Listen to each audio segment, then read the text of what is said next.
Got the news one day from my job that not only me, but my boss and my boss's boss were all just sort of laid off.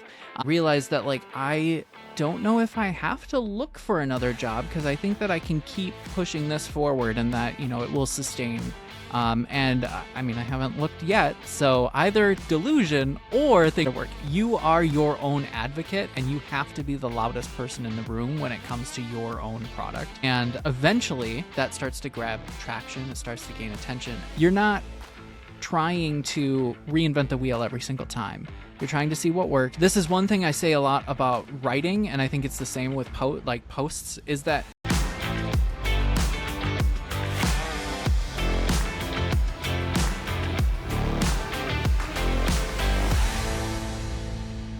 Welcome back, my friends, to the Pint and Portal Author Podcast. I am so thrilled that you're here joining me once again.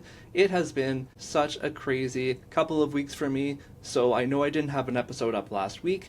That is because I was in the middle of launching my own book. So Flower and Forge is my latest book, and for those watching the video, I'm holding up the cover here. It is a cozy fantasy adventure.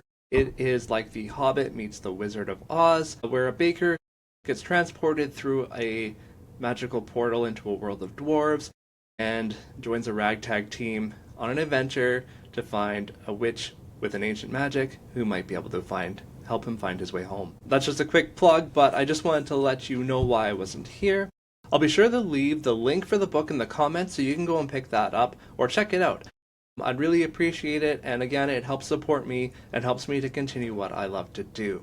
As for today's episode, I'm speaking with a friend of mine, JP Rindfleisch, and JP came on the show to talk about his love of community and how his community has supported him in building his author career. What the conversation turned into was a deep dive into TikTok, which I wasn't expecting to do when I contacted him, but it was great because what we got to do was learn the ins and outs of how he built his business. So JP went full-time about a year ago after an unexpected layoff. So even though he wasn't planning to go into writing full-time, he kind of decided to make a go of it, as you'll hear in our discussion. But what we did was we got into his story about how he got into publishing to begin with, how he focused on serialized stories to help him build momentum and build his confidence in his publishing and writing capabilities. And he still uses that method today to get constant and live feedback as he writes his stories. But what we did do is a bit of a deep dive on how he built his career using TikTok and what that looked like for him. So JP still believes that it is a viable marketing channel, even though there have been some changes in the algorithm and that sort of thing with the platform. But it is still the primary way that he makes a living on writing and selling his books. We'll also hear about how he is broadening his reach, so he's not heavily reliant on only one sales platform. As you've heard in previous episodes, JP realizes that you don't want to put all your eggs in one basket necessarily, and so we talk a little bit about options for changing things up and repurposing content to use on other platforms, and how he's expanding his reach going forward. So whether you're curious about how you could use TikTok to turn your writing from a hobby into a full-time gig, or you're wondering what other social media platforms are out there for you, or you just kind of want to hear an inspiring story about how someone took an unfortunate circumstance and turned it into chasing their dreams, this is an episode that you're going to want to listen to. I would like to ask you one small favor before we get into the conversation though. If you could please hit like and subscribe on this video if you're watching on YouTube, or subscribe any other platform where you listen to your podcasts if you haven't already. It really does help me expand the reach of the channel and reach more writers like you who want to learn how to build a writing career. Most of all, if you do find any value from any of these episodes, please share it with an author friend. There's nothing that helps me more than the word of mouth and recommendations of an author who got value out of an episode. And I really appreciate it so much because these conversations help me, and being able to share them with you and other listeners is what's going to help me continue to do them and talk to other authors about how they turn their writing into their full-time career, which is something that I know so many of you are looking to do. So thank you so much for being here. Thank you to those who have already liked and subscribed. Once again, I appreciate that you're here. Thank you for helping me and help the channel grow. Before we get into the conversation today, I do want to talk about today's sponsor. If you're an author who wants your book to be seen and not buried somewhere on the back pages of the Amazon search results, then Publisher Rocket is a tool that you absolutely need. Publisher Rocket is the ultimate tool for authors who want to optimize their Amazon listings, find profitable keywords, and analyze the best book categories to climb the charts faster. With Publisher Rocket, you can uncover what readers are actually searching for. You can have a look at what your competitors are doing, and even generate hundreds of high-converting ad keywords in just a few clicks. It's used by over 117,000 authors. That includes USA Today and New York Times bestsellers. Publisher Rocket helps you save hours of research so you can focus on writing instead of just guessing at what the market is doing. To learn more, you can check out the link in the description or head to pintandportal.com/deals and click on the Publisher Rocket link there. All right, JP Rindfleisch, welcome to the Pint and Portal Author Podcast. I'm so excited to have you here today. I've been meaning to chat with you for such a long time, and with everything in our lives, that has just never worked out. So I'm happy you're here. Welcome to the show. Yeah, thank you so much for having me on. Yeah, you're so welcome. And today we're going to talk a little bit about your journey to becoming a full-time author. We're going to talk a little bit about all of the different things that you're involved with that has gotten you to that point and has continued to, that you continue to work in throughout your author career. But for those listeners who might not be familiar with you, can you just give us a little bit about your background, who you are as a writer, and just a little bit of a base of where you are today. Yeah, the spiel. Yeah. Okay, so I think my writing journey started maybe like around, I think it was like 2018 or 2017, something around there. Before that, I did the thing a lot of people talk about. I had some classes in writing. I think I took a creative writing class in college, but I took the science route in college, so I got a degree in biochemistry. For a long period of time, I was in labs, and, we didn't do a lot of talking because we were doing a lot of testing, so I just had listened to a bunch of podcasts. Why not? Right. Yeah. So I got to listen to a bunch of the greats from back in the day, and I got them in my ear for a long time.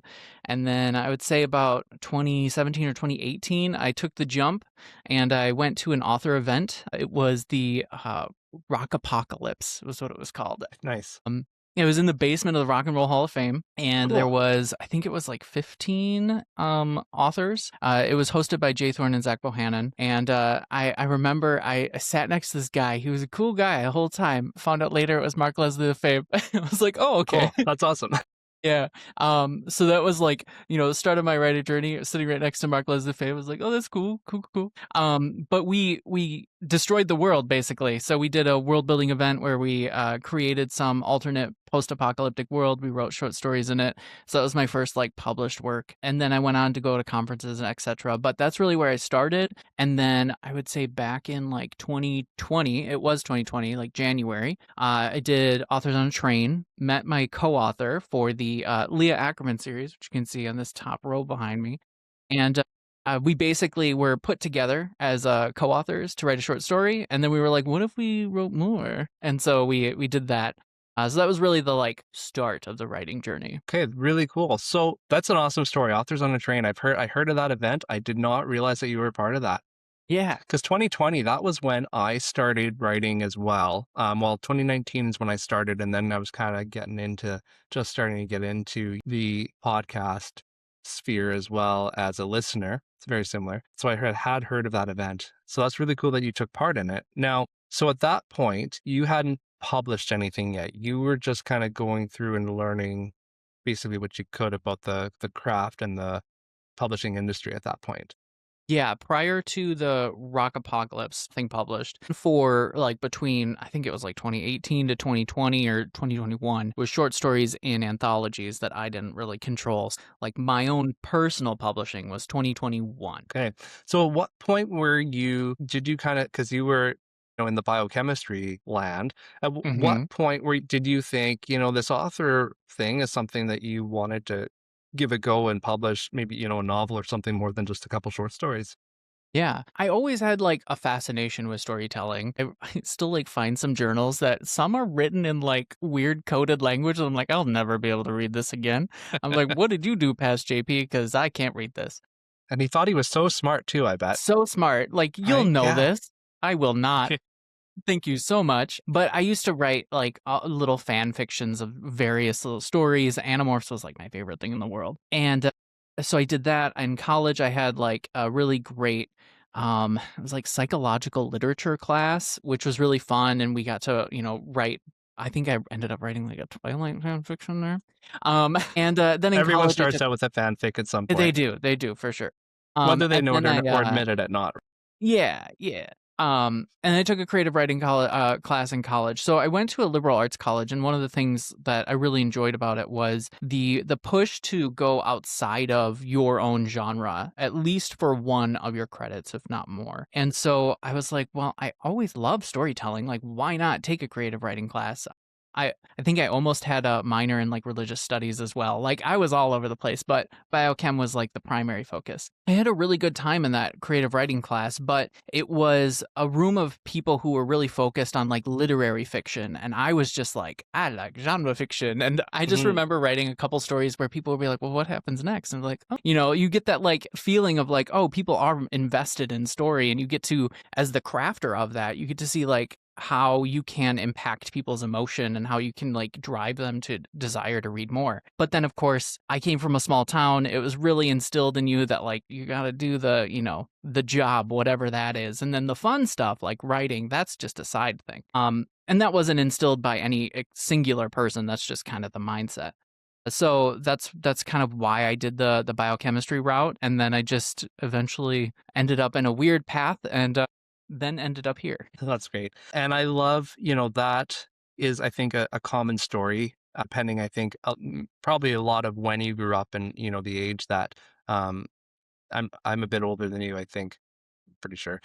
But that was, my experience as well. I went, initially it was going to be a teacher, just realized I didn't want to do that. Then had this Bachelor of Arts degree in English that I didn't know what to do with, and, went into banking, thinking writing was one of those things that nobody actually did for a living, right? So, looking back, I guess, at where you were at when you first started to do this, at that point, what would you tell yourself looking back at that point, knowing what you do now, thinking, okay, you were gonna, start to do this thing because you loved storytelling. I don't know if at that point you had thought that it was something you could or wanted to do full time yet, but looking back at that, as someone who's in that position that you were back then, wondering, is writing something that maybe I could do as a full time, role, job, career, whatever you want to call it. What advice would you have for that person? Yeah, I think it would depend on when I get to talk to myself, but I think ultimately, I do like the path that I took. I think that it laid a lot of framework to understand people and understand like my various drives. And I think that in college to tell myself like, hey, pursue this because I think that you will enjoy it. So, start earlier would have of course been like, the obvious thing to do, but really like listen to other voices, find community, because that was like my biggest thing. That's why I started listening to podcasts, and then I realized like I can't just listen. I can't just be alone and write stories and then just like input on a bunch of other people's voices and never connect with another person or another writer and just assume that everything is going to be okay. That's just not how I function. The very first writing event I went to was community oriented because we built a story together. We learned how to craft story. Like I learned short story structure there. And then I got a group of people that I got to talk to that were other writers.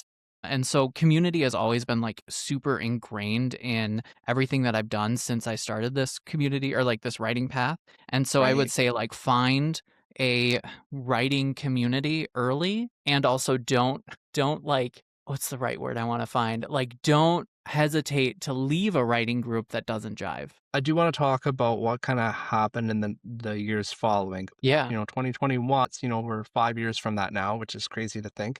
And you've come kind of a long way. You've got a number of books published and that sort of thing. So, what kind of has snowballed since that first initial Yeah. publication, I guess. Yeah. So, I mean, I started with co-writing, again, a bell of community there. But I started with co-writing and co-writing a whole series. And then that was around the time that Kindle Vella came to be, which was a serialized platform. It no longer exists, but it's very similar to Wattpad or Tapas or anything like that.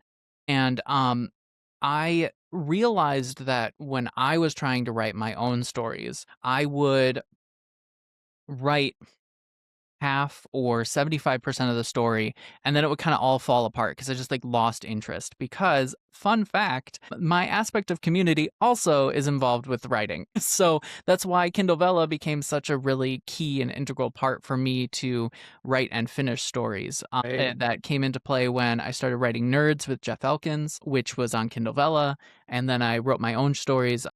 We got Mandrake, Manor, and Mosswood, Apothecary were both written on Kindle Vella. And it was that aspect of like weekly releases of these chapters and getting feedback. You know, even a like was like semi feedback for me to keep going. But like the comments were also integral because I got to see people's reaction to the story that I was writing and also take into consideration some of the things that they said about it. You know, either they were like, ooh, this is interesting. And I'm sitting there like, yes, it is. I can't wait for you to see what happens next. Or it was like, I would love to see more about this world. And I got to think about it and be like, yeah, in the next couple of chapters, why not explore that idea? Because I can and because I have space for it. That was really when things started to work really well for me, was when I realized that like I could serialize the stories that I'm writing and then compile them and sort of make different formats out of them. But that's how I ended up writing my own stories and being able to find comfort in writing and publishing my own works. Yeah, that's really cool. I don't think I realized that you had published to Kindle Vella initially. That's really, is really the steady stream of feedback that kind of kept you going and, continuing with what you were doing. Is that, several books in, is that still the case? Are you still writing in that format of serialized works? Yeah, so I am. At the moment, there isn't really like a good platform that I've grown into. I'm currently using my website, which is sort of like a Patreon, and that mostly works. But I think that it's something that I would love to keep building on, and something I would like to find sort of that grouping for. I did a Tapas original. Tapas is a web novel platform that came from like Eastern Asia and is it originally started as like a web comics, and now it's web novels. I Okay. did one of those, and so I have like a long story over there, and then I've been posting some short stories, and now I'll be posting the sequel to Mandrake Manor on my website. So it's still a format that I love doing. I just love posting stuff weekly because it keeps me accountable too, which is, I love that. Yeah. Yeah. I definitely want to pull at some of those threads yet. What I first want to know is, at what point did you realize that you could, or that first that you wanted to, and that you saw potential to make writing your full-time Yeah. job? Well, did it happen on purpose? Well, great question. So actually, we are 10 months and 5 days since I was laid off. And at that time, I would say last year around this time, I was starting to do TikTok Shop, and that really started to take off for the hardcovers for Mandrake Manor. When Mandrake Manor originally released in 2023, it had a different cover. And then in 2024, I released it with a newer cover, and it started to really take off in late 2024 to early 2025. And that was the time that I started using TikTok Shop and was really promoting it. So things were working out really well. And then, I got the news one day from my job that not only me, but my boss and my boss's boss were all just sort of laid off. And luckily, it came with some severance, which was very helpful in those first coming months. But yeah, I realized that like I don't know if I have to look for another job because I think that I can keep pushing this forward and that, it will sustain. And I mean, I haven't looked yet. So either delusion or things are working. Yeah. So it was really Mandrake Manor was the, at that point, had it had that layoff happen before, you started to see that success on TikTok Shop, probably would be having a different conversation right Yeah, now. yeah, 100%. Yeah. Manor has been pretty much like the breadwinner of all of the books I've written. Mosswood is starting to, take its growth and go there as well. And then TikTok Shop is just nuts. It's been one of those great tools to get out there and get direct to the customer that I found really useful.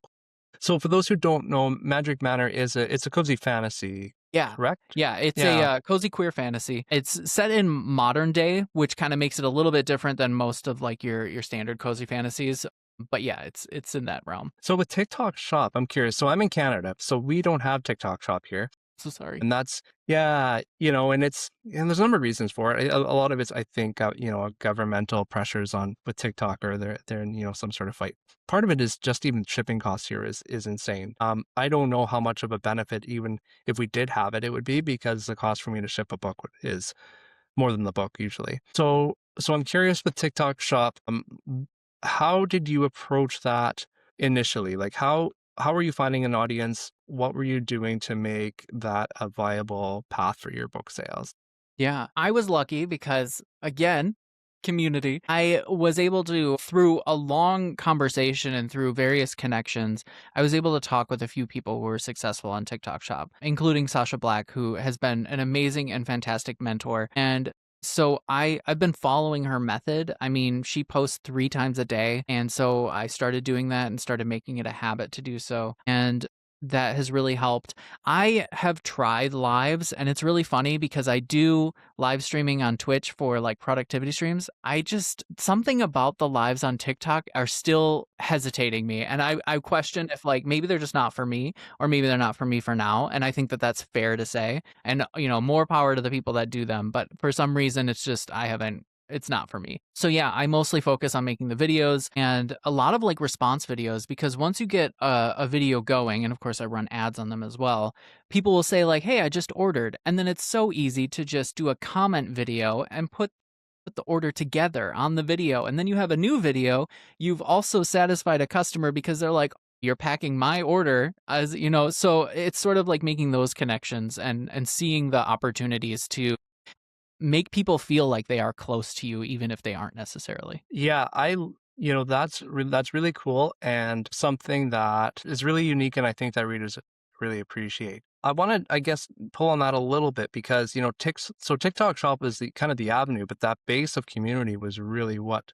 was it sounds like it's driving that connection, because you're able to do those videos connecting with it. Did you have that sort of strategy in place going into starting your TikTok Shop, and when then you were eventually laid off, was that really your strategy, was connecting with your readers? Yeah. So of course, when it comes to TikTok Shop, especially, like, you can't really get a book printed and shipped to somebody. That's just not how it works. You have to have the stock in hand. So I think one big thing for anyone interested in doing TikTok Shop is knowing the fact that you own the inventory. You are now an e-commerce shop as well. Like, it's an e-commerce business, more or less. And so if you're prepared to do that, then do that. But always be warned that that is possible. I remember when I was working the day job, like at lunchtime, I would be packing orders, because it's like, when else am I going to pack these orders? And so, it is something to be aware of, definitely, for that. And I just wanted to quick caveat that, because I think that that's a risk that some authors aren't just ready to take yet. And I think that is fair. Like, you don't have to do that. Yeah. I think there's a lot of pressure for authors to do this and do that and everything. And you really have to accept the fact that you can't do everything and that some things may not be for you. And that's okay. You don't have to do it. But yeah, so going back to the question about like the community aspect, especially on TikTok. It is something that, to be consistent and to constantly post, helps things grow. Like, that's just sort of how the platform is. And I feel like it still is today, even though things have changed. I'm trying to learn the other social media platforms, but in terms of TikTok, like posting consistently 3 times a day, even if they're really short videos, even if they're faceless videos, there are ways that people will reach you. And the big thing is that even if your post gets 200, 300 views, those are 200 to 300 different people than saw your previous post. And I think that's the big difference from something like Instagram, where it usually gets pushed out to the people that you know first. And so you're not really, quote unquote, breaking out into other people. So every time you post, there is a chance that you are going to find someone new who's going to be like, oh, that's cool, I'll pick it up. And so I think that that's one of the key features about TikTok that is just really helped authors sort of be seen and start to find community and people that want to buy their things. Yeah, right. Yeah, you're touching on so many things that I want to pull at, and I wasn't, expecting to talk so much about TikTok today, but I'm glad that we are, because It's one of those platforms that I think people are intimidated by. It's something I definitely have been intimidated by. So I guess I have I have kind of a nerdy author technical question for you regarding TikTok Shop. Do you have to fulfill your orders yourself, or if someone ordered from me on TikTok Shop, let's say, would I be able to order then from Amazon or Book Vault and have them ship it out to the reader? I guess technically, So like I know that here. I'll let you yeah, carry on, and I'll follow up. I I know that at one point a couple of weeks ago, they removed the option to do a third-party shipping label, which Okay. could theoretically have done what you're saying, because then you would have the shipping information and be able to load it in a TikTok, kind of. When they removed that, you could only buy shipping labels from TikTok. So, like, how are you going to get that label to this third party? I don't know if they put that back into place, because I think there was some pushback. So I don't want to speak on that, but there is like a fulfillment by TikTok where TikTok will take your product and do like the fulfillment part. I haven't really looked into it because I don't think that I would qualify or be big enough for that sort of thing where it would be cost effective. So yeah, and like the turnaround time is kind of rough. There's some expectations about like when things will get shipped out. And I've brushed close to those times, so I want to say that like you need to get your label printed within like 3 business days of you receiving it, and it needs to get out of your possession within like, I don't know, like 7 days or something. So like it has that risk to it because like you need to sort of turn around the products as they get sold, and they do have pretty high standards and expectations if you want your shop to be seen more. Okay, gotcha. Yeah, no, I did not realize that the labels were coming directly from them, so that's good to know. Yeah. Yeah, it was just my question because I know let's say through my Shopify store, Book Vault is the like I fulfill them through Book Vault, and they'll print it in the US and ship it in the US, so they're still getting the US shipping rate. But if Shopify is sending you the label to print, then that eliminates that Yeah, and like I possibility, said, unless, like you said, that's changed. yeah, and I want to say like someone out there probably knows more than I do. I know that like I considered doing that like third party label thing, and it was very complicated, and I'm just like, I'm just going to leave it all in the TikTok ecosystem. Like why try to, mess with it when before I had gotten TikTok Shop, I actually got like banned twice from TikTok Shop Really? from like a previous account, and it was so strange because everything's automated. So I'd Yeah. signed up for it, and I was trying to integrate my fourth wall, which is like Shopify. Um it's a really nice system. And the integration, I think something happened there and like it immediately flagged the system and the system freaked out, but it wouldn't tell me why. And so I kept trying to appeal it, and then it was just like, you're banned. And I'm like, okay. So I finally got to talk to someone, and they're just like, I don't know why, just try again in a couple months. So I tried again in a couple months. I didn't do the integration, and I was just like, I'm just going to ship everything from my house. So the system is so finicky that I'm just like, I'm just not going to touch it. I have the products in my house. I'm going to ship them from my house. We're fine. Right. Yeah. No, yeah. And I think, I was, partially wondering too, like if someone is thinking, I don't have time to fulfill orders myself, that if maybe there was an option for them, but it sounds like probably not at this point. Yeah. And Yeah. again, like to me, TikTok Shop, especially in terms of Book Talk, like the shoppers there are looking for that personalization. So like when I ship goods, they have stickers in them. There's a little note that is printed, but then I put their name on it and I sign it. I signed the book. So like they know that it came from me because I've had to be involved with it.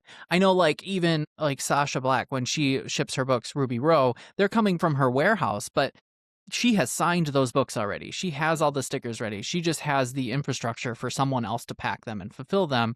But at the same time, like that's slightly different than, having Book Vault print them off for you, because there's like that missing touch that I don't know. I don't know if my readers would want that, because I think they're wanting sort of that additional aspect. Yeah, absolutely. And I'm glad you brought that up. I was going to ask you about that too, because I feel like, as you said, community has kind of been what has grown your career. So it's part of something that you're able to integrate in with your readers, as well as you're, shipping these books and growing personal connections with your readers as well. Yeah. Yeah. Yeah. And then, so would you say, like, is TikTok still your primary tool for reaching readers? Yeah, I'm looking at broadening everything. So I'm starting to do Facebook ads to point to my website because I was getting some trickle through from TikTok to the website.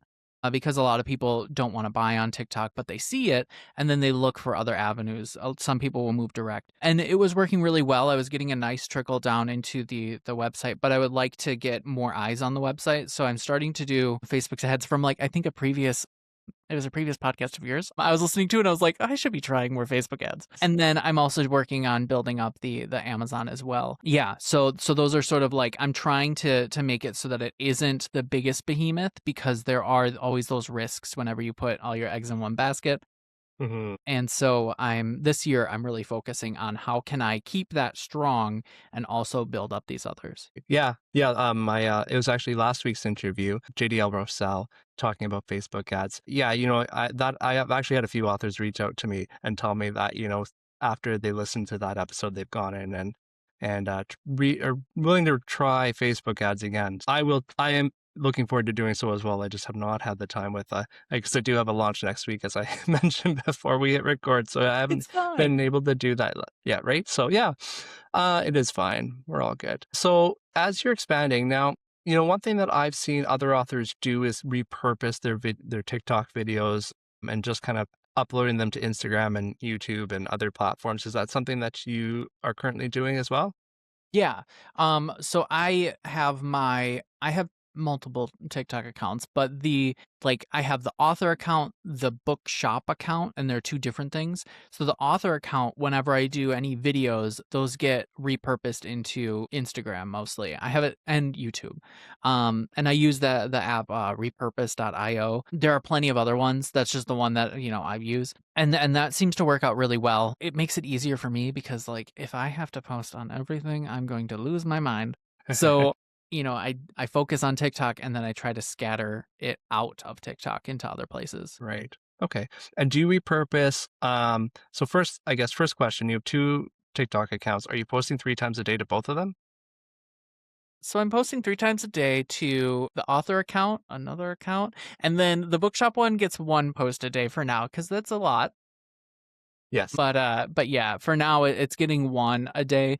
I've considered upping it, but I think that right now, just trying to find balance and not lose my mind, I'll just leave it at one. Fair enough. No, Yeah. that's fair. So, and then are you reposting each of those or repurposing each of those videos to the other platforms as well? If they're videos, if they're like Okay. posts, and I'm finding for my account, and this is very different for other people, but for my account, the like text to post, I don't like, they have this feature where on TikTok where if you scroll through and you go text, you can type in what you want it to say, and then it sort of makes a image of the like text overlaid on some like colorful background. It's not like it's not like a text AI prompt. It's like your text and then it's just on an image. Ground.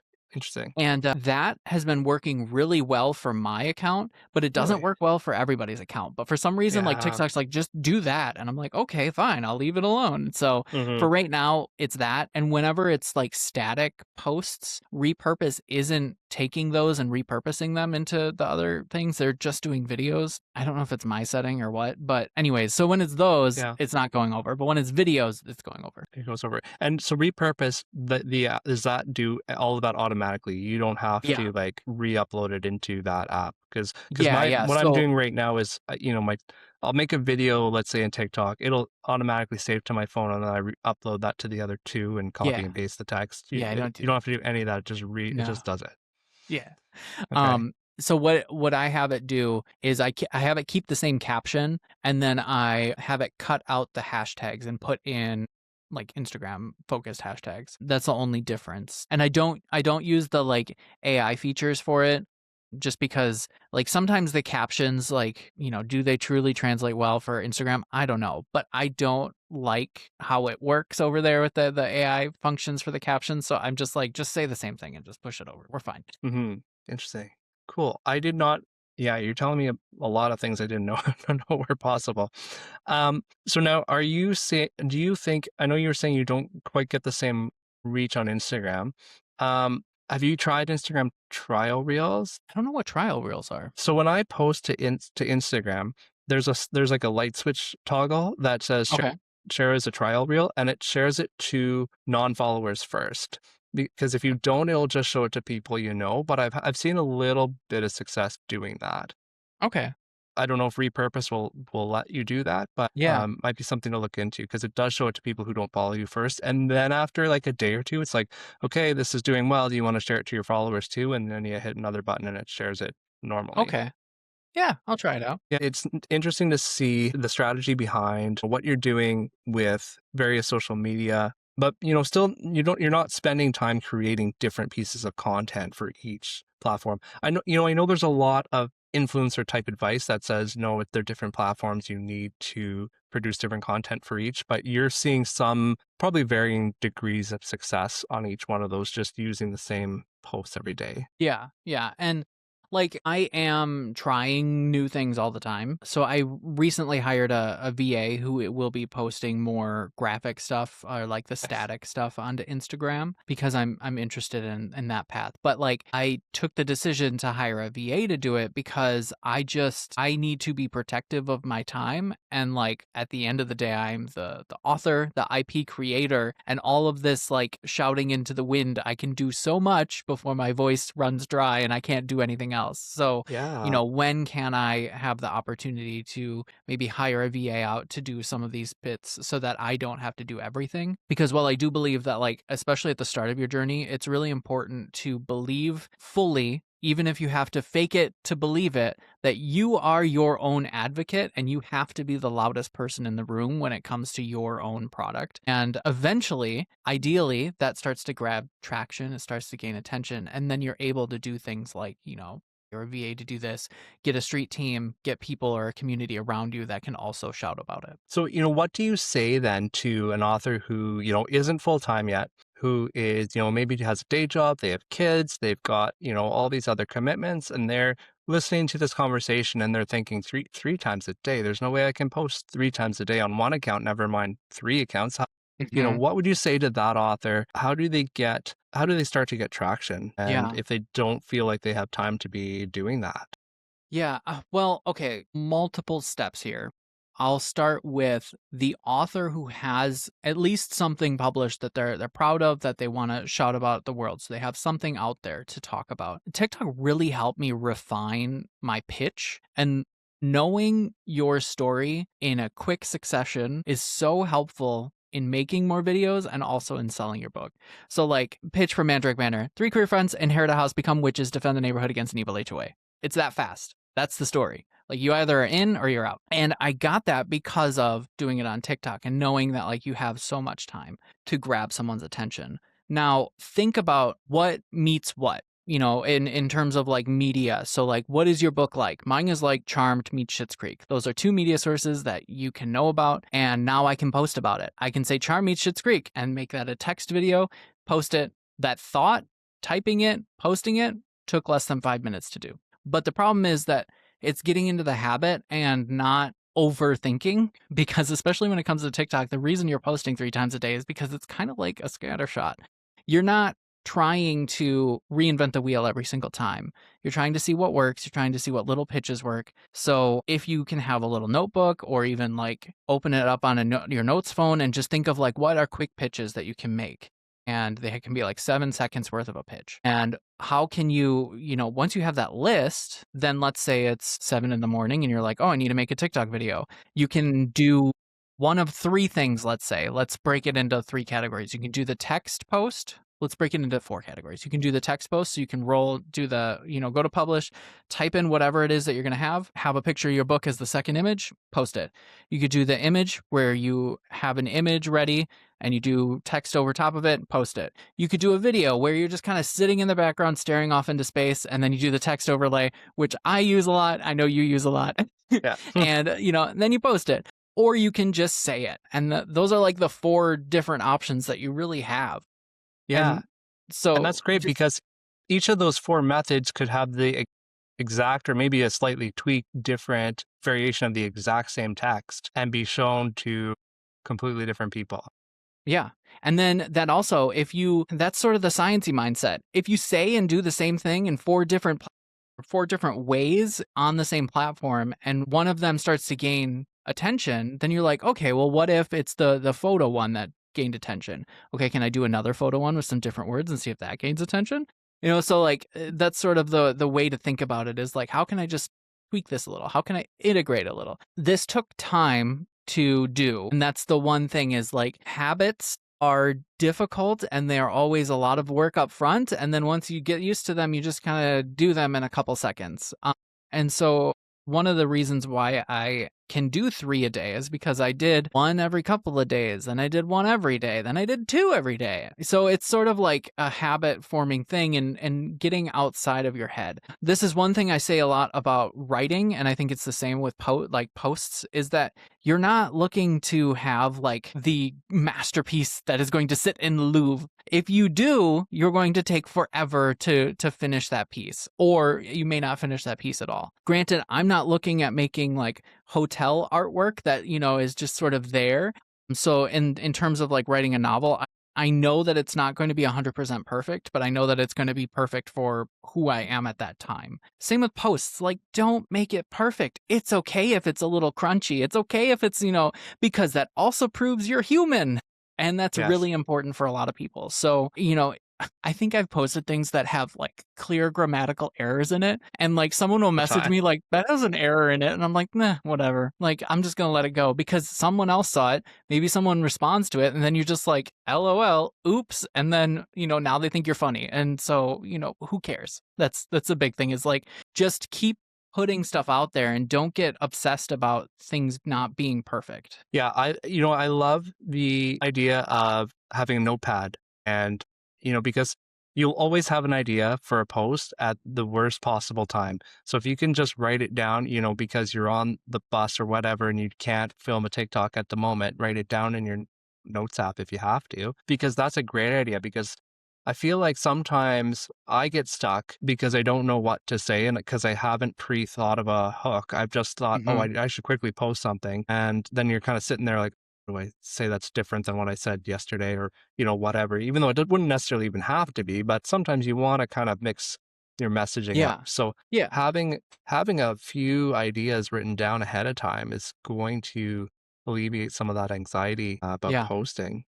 Yeah, I have a document for all of my different IPs, and I just open it and I'm like, which one haven't I done recently? And I just kind of grab that and toss it in there. Like, that's all that I do.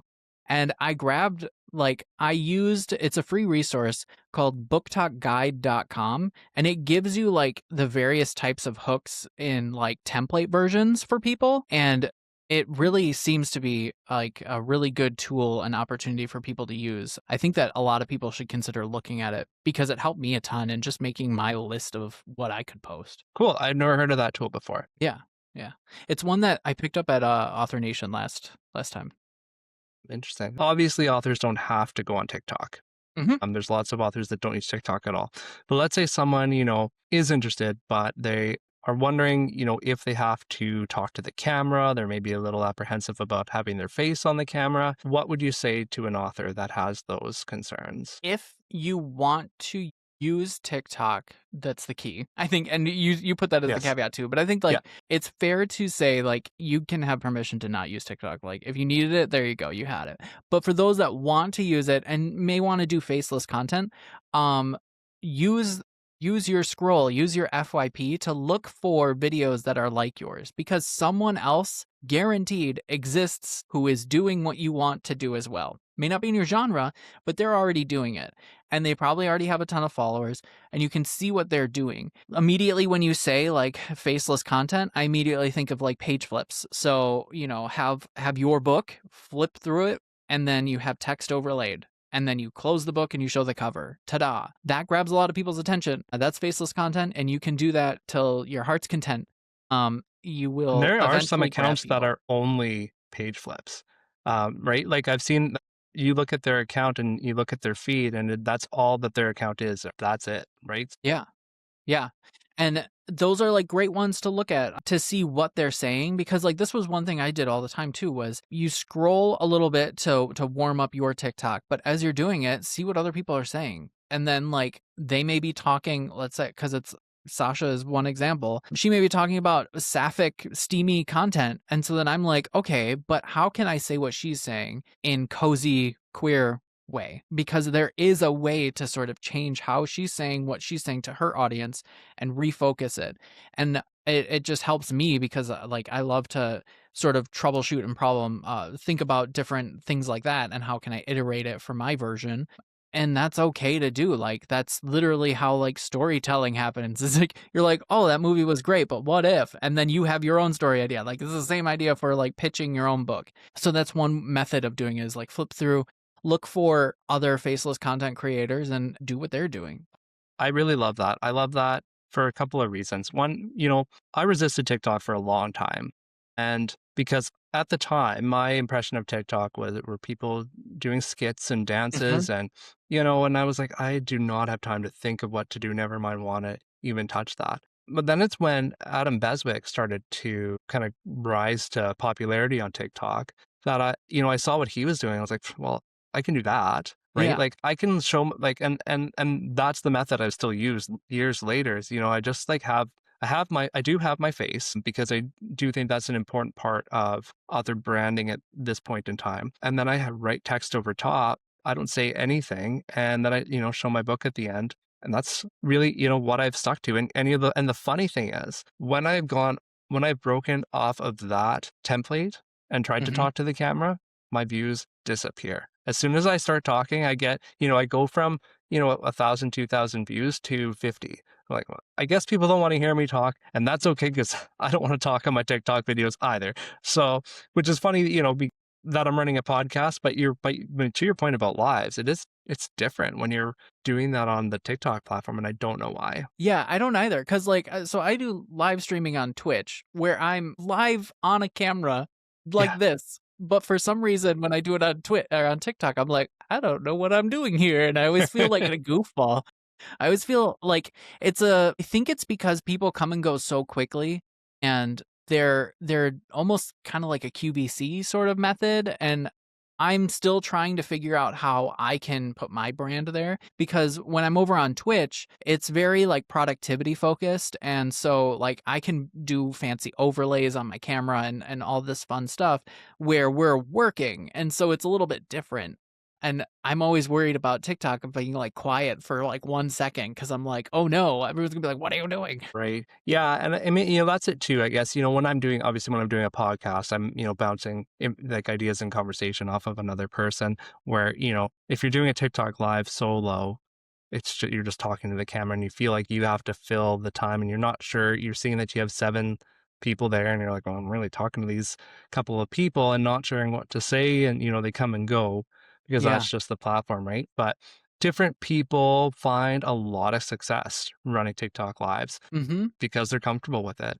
I always say, try, it doesn't hurt to try it. Maybe you'll fall in love with it and maybe it'll be what works, because despite my hesitancy using TikTok to sell books, it has worked. It's kind of the only platform that has consistently worked with adjustments to, kind of the formula and the timing and all that. I don't post 3 times a day anymore, but I definitely see the result when I do. Right. So it's not something that I think you have to do, but it obviously works. Yeah.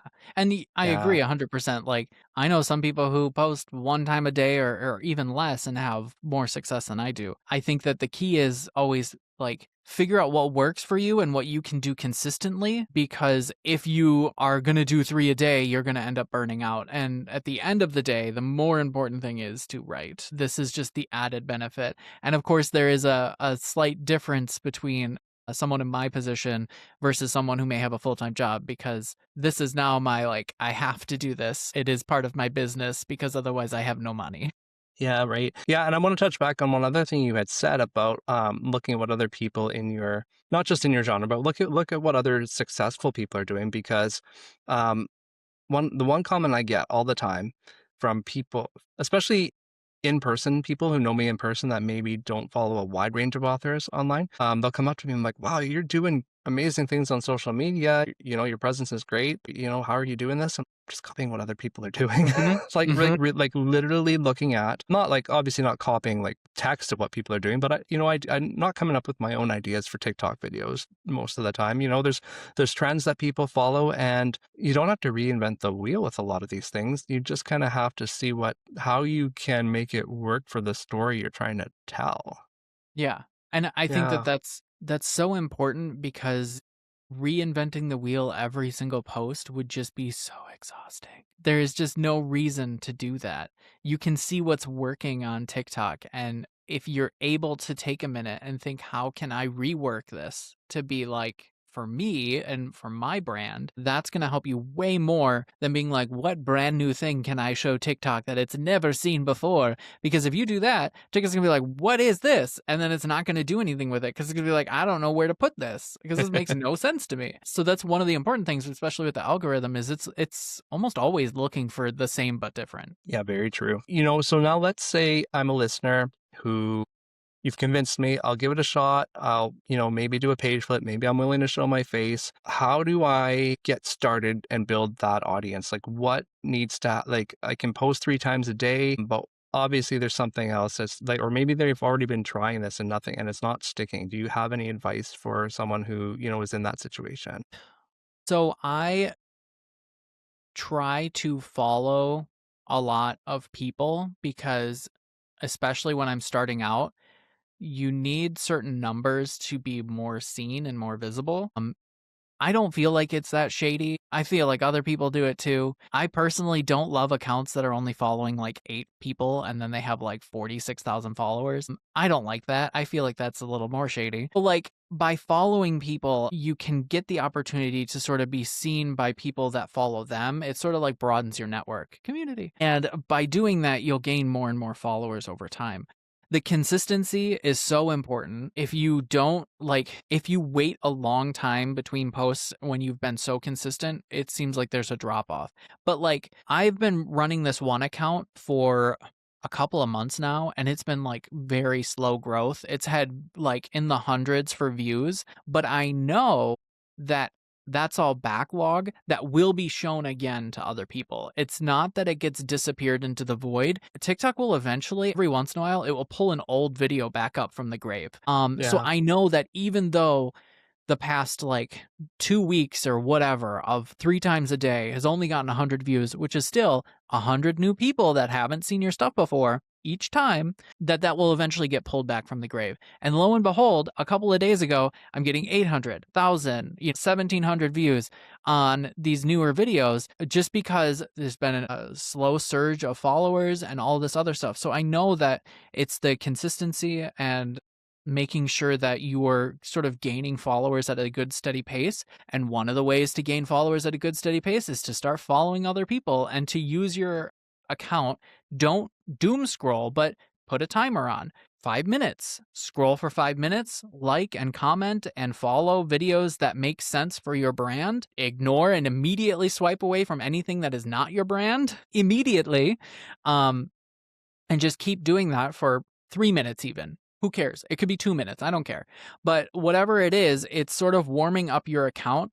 And it's also making sure that you keep getting aligned with sort of your genre, your brand, and who will want to see your stuff. So I think that that's sort of the important bits. Consistency is one thing. I mean, you're talking about going through accounts now. Are you doing that primarily just so that you're building a community of like-minded people who are seeing those comments? Or is there something about TikTok's algorithm that is seeing that you're in there doing stuff and so want to help promote you as well? Or because you see all these little tidbits of different, like, close your app right away, don't close your app right away, and everyone kind of has their own theory. Do you Yeah. see benefit when you do that from the algorithm, or is it just a community thing? I think I see benefit. Again, that's probably, tinfoil hat, but at the same time, it doesn't hurt to, well, your FYP or your For You page is directly impacted by what you watch. So, for example, if you were to stop on a political post, in the next 5 posts, you'll see another one. And if you stop on that one, then maybe the next two, then maybe the next one. And then all of a sudden your feed is just fully political posts. So there's one big thing is like, if you're not there for politics, you're there for your brand, immediately skip over those. If you sit on videos that are bookish content, especially like I've seen it. If it's a page flip, I'll probably see another page flip in the next 5 to 10 posts. And then, if I keep doing page flips, I'm all of a sudden I'm going to see a page flips. And that's the only thing I'm going to see. So clearly, like your own For You page is being impacted by what you're stopping on and what you're interacting with. And the theory that I feel like has some merit to it is that what you like, TikTok thinks is what you're pushing out. So it makes sense that if that's what you're consuming, that it's going to start with that group of people, especially if they are the ones that start following you. So like if you drop a page flip person to follow, there's, let's say, a 50-50 chance that they'll give you a follow, and all of a sudden you have a page flip person and their community of people that like page flip stuff. So again, like I think it's not that mystical of an algorithm, but it's still like an unknown algorithm, and I think that those things do impact it. Yeah, cool. I'm glad to hear that because I've felt the same way. Yeah, In your I opinion, it think is. it does. Again, I'm not going to be like, yes, it absolutely does, because I know as much as you do. Well, you know what's worked for you though as well, Yeah, right? So, exactly. coming from someone who has built, a full-time career out of, at least with the base of TikTok, it's worked. It's obviously working. 2026, we're talking, there's a lot of conversations about TikTok and if it's still a viable platform, if there's still readers finding books. You're still getting, people are saying they're just not getting the reach that they used to. It's saturated with ads, all of those processes that plague a lot of social media platforms. If someone is considering using TikTok to sell their books, do you think it is still a worthwhile platform to use and, make sales from? Yes. Yeah, There I we go. mean, at the end of the day, there we go. Yeah. Yeah, no, I fully do think that it is still a viable opportunity. I think that it is important to always vary the way that you reach people and always figure out how you can point them back to you. So there are certain platforms that will probably never go away. And of course, like if you point people to, I don't know, Instagram or Facebook, like those are still not your platforms and you could be removed from those spaces. So if you can, always try to funnel them to your website and ideally your newsletter. Once you get 1,000 followers on TikTok, which is doable, then you can have a link. That link can go directly to your website, and then you can have a sign up for their newsletter. So all of that to say, always try to get people funneled to your newsletter, because I do think that regardless of the year, for the foreseeable future, will always be the true king of whatever means it is to connect to your readers. But I do think that TikTok is still a very viable way to be viral, to get people interested in your works and to get sales, because that's what you need at the end of the day if this is what you want to do for a business. Right. Yeah, but I guess to your overall point though, using it as a means to build your, your community rather than, making TikTok your sole entry and endpoint for your reader's experience. Yeah, because like I don't make update videos on TikTok. So I don't sit there and tell people how my month has been, because that just doesn't work for the platform. I find that platform for me is very much a, how can I give you something like a punchy hook? How can I sell you my book? And then if you want more about me, ideally you'll filter into something like a newsletter where at least monthly I'm giving you an update on what's happening. Because I feel like adding in too much variety on TikTok might make the algorithm very confused as to what you're trying to do. Yeah. And I find that those longer form talk things are just not the brand that I'm trying to push on TikTok. Right. So now can I ask what has and and then we'll wrap things up. But I just want to, what does that funnel look like for you? You reach out to someone on TikTok, they're interested in your book. What is the process that's worked for you to bring them kind of into that infrastructure for you? Yeah. Well, so right now for like Mandrake Manor and that series, I have a short story that is only available on my website. So I've promoted that as a place to get people to go direct to my website so that they can get that book, regardless if it's ebook or paperback. So that's one tool that we as authors can use, is that we can, if we want people in our direct circle, make them want to go there. What would they want to go there for? Either free stuff or things that are only available there.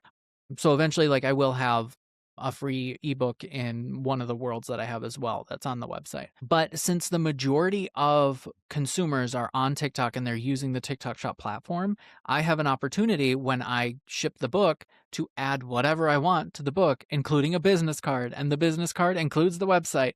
So if they want to find me, they have the means to do so, and more so than just going to my bio, because they may totally never go to the profile page once they bought. Yes. They may have no interest in it, but now that they've received a package 2 to 3 weeks later and it has, oh yeah, who is this from? And the business card has a picture of me on it and it has like a QR code to scan, like they can find me if they want to. Right. So I make sure that that's always included in any purchase from me so that they can get funneled to me. Okay, nice. So are you also including in that package then, and are you telling them that there's a free short story if they go to your website? That would be smart. That's the next thing to do. I need to print off some stuff. I'm sort of going through the current stock that I have, and then I'm going to be adding that to it. But yes, that is sort of the next, like, hey, if you want this. So thanks for the reminder. I appreciate it.